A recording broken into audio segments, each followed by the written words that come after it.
Somewhere in Europe in 1995, there was a guy who was called Dave Gard. Dave Gard was a very rich man. He had 5 kids. He named one of his kids Dave Gard II. So what happened is that this was an entrepreneur, a serial entrepreneur who was very rich. But he was now 90 years old. And he told his sons and daughters that, you know, I'm wasted right now. I think I'm tired, and in time, I'll go to heaven. So I'm thinking of distributing wealth amongst you. How could we set it so that we would do that? A day was made, and then fast forward, the day came. He started distributing his wealth to his kids. Some he gave them houses, some he gave them buses, some he gave them a lot of businesses, monies, store values, and everything else you could think of. But what happened is that when he was distributing the wealth, the inheritance, he gave to his favorite son a parcel that was very small like this, but it was very shiny. But to his curiosity, he started asking himself, this Dave Gard II, the favorite son, he started asking himself that some were given houses, some were given islands, some were given a lot of monies.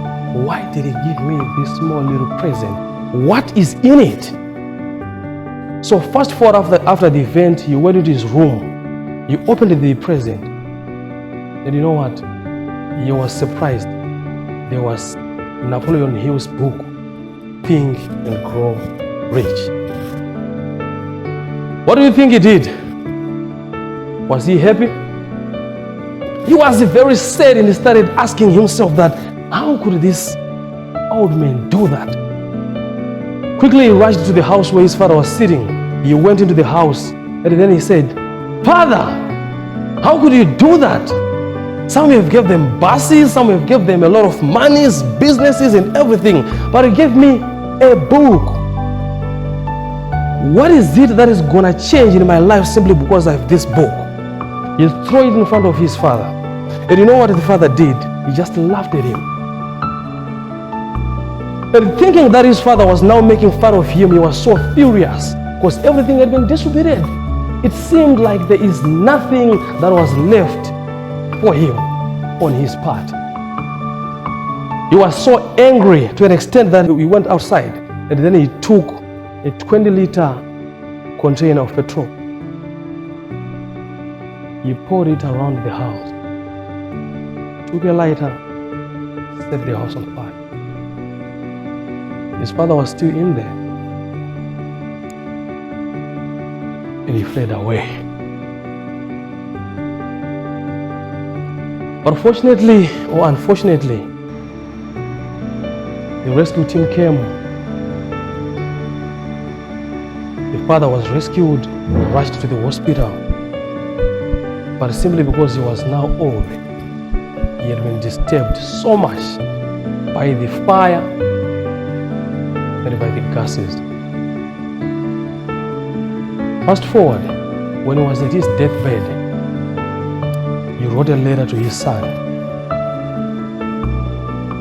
And I want you to read it with me. Son, my favorite son, if only you could be able, but I'm not sure if you still can, be able to find that precious gift, the book that I gave you. In it, you will find the addresses to where I kept those trunks of our precious diamonds, our golden coins, the store of value I worked for my whole entire life. The letter got to the kid. Quickly he flew back into the country, went to the house. It was down and into ashes. Started finding a book, looking for it. It was nowhere to be found. He quickly rushed to the hospital. And when he went to the hospital, he saw a lot of people outside of the hospital. Simply because his father was famous, a lot of people were gathered there. But you know what? Uncontrollable tears were rolling down their cheeks. Dave Gard II's father, he died. What I'm saying to you is that it is important that you read the books, because you do not know where and when you will find some addresses to what is going to make you successful, impactful, or rich in your life.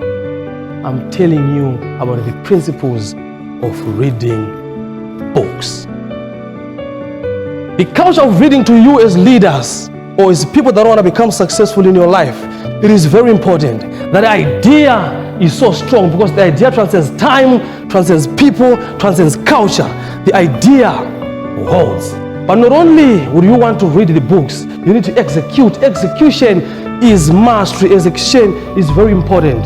Because Robin Sharma says that ideation without execution is nothing but a delusion. So when you read, put it into practice. Otherwise, it will not work. A lot of us have got a lot of idea. I want to start a business. I want to become an MC. I want to become a public speaker. But procrastination is killing you. Execution is very important. For example, I myself as a public speaker, public speaking is not a theory thing, but it's a practice thing. For example, if I give you a world textbook on how to swim and I throw you into the water, you would sink. Simply because it is not a theory thing, but it's a practice thing. Ideation without execution is nothing but a delusion. Execution is very key.